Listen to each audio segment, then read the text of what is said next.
My name is Horace Imhotep.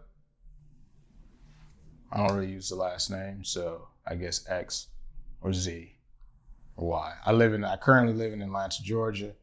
I'm a working artist out of Atlanta, Georgia. Okay, I've been painting for on and off about 20 some years. There was a period, well, wait a minute. Yeah, it took about 6, 7 years off. So let's say 13 years. Yeah. Presence means to me, I guess, just being there, in any capacity. That's presence to me.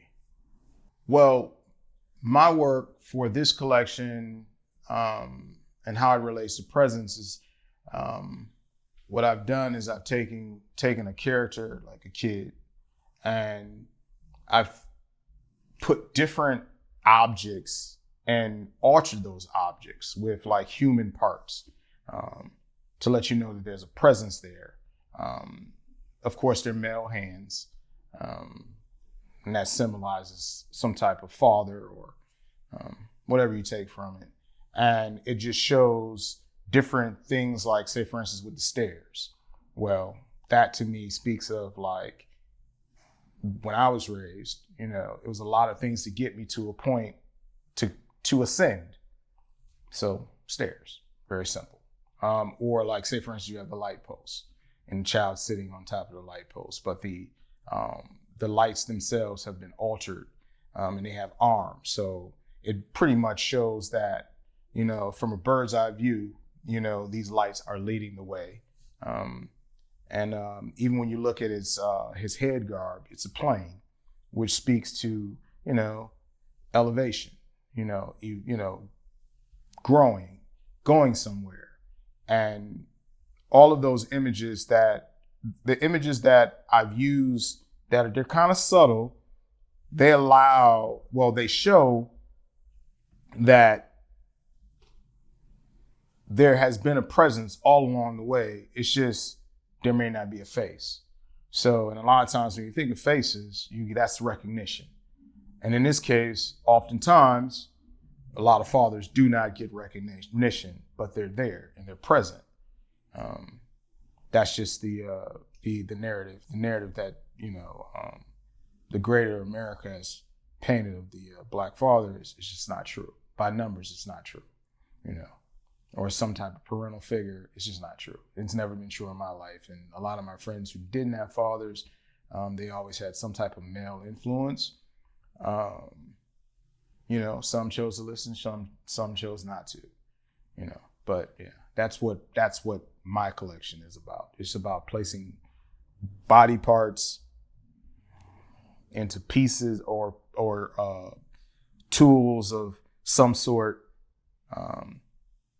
that help you do things. So I guess that's like what hardware or something along that line. So like a ladder is a tool. Lights are tools, and I guess a father to some degree would also fall along the lines of like your parents are like tools to get you certain places. There's a piece that I have. It's a big piece of chicken.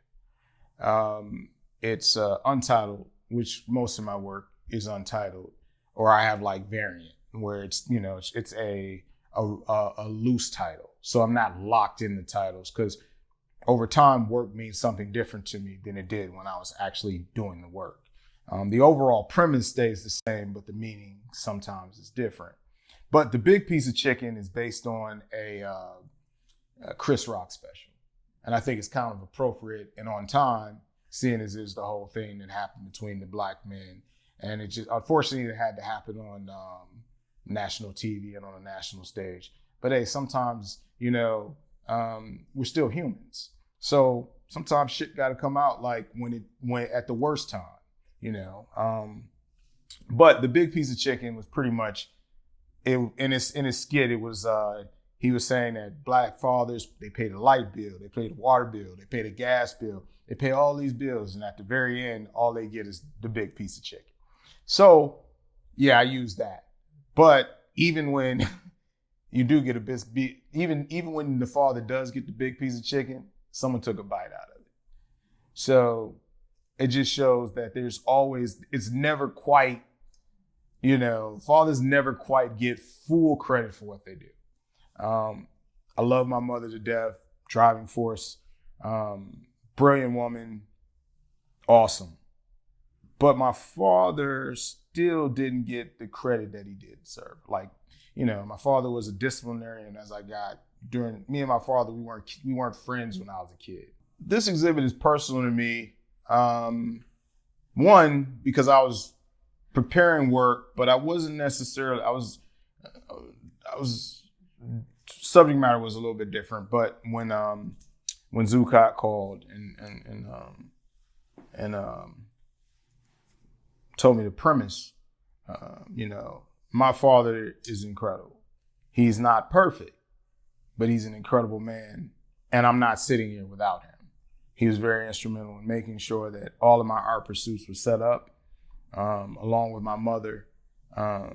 He pretty much was the, that pillar, because, growing up, I was just a little bit different, and he said it was okay. And it made sense. And then, like, of course, with all the masters, I don't really believe in masters anymore. That's done. Yeah, that's another discussion. Like, as far as like the masters of painting and this, that, and the fourth, about a month ago, I kind of don't believe in that anymore. Like, I think that I think it's like basketball before it was integrated and baseball before it was integrated. You really can't say that that's a master if they haven't competed with everyone. So they were good for what they were, and they're still good, but they might not be masters. It might be good. But the reason why I'm doing the show, the reason why I wanted to be in the show is because of the affinity that I have for my father. And I think he's just amazing. And also, I just know so many dope ass fathers. Like, dope ass fathers. I know fathers that like wear capes every day. I'm not a father myself, but I look at them and I'm like, wow, that's incredible.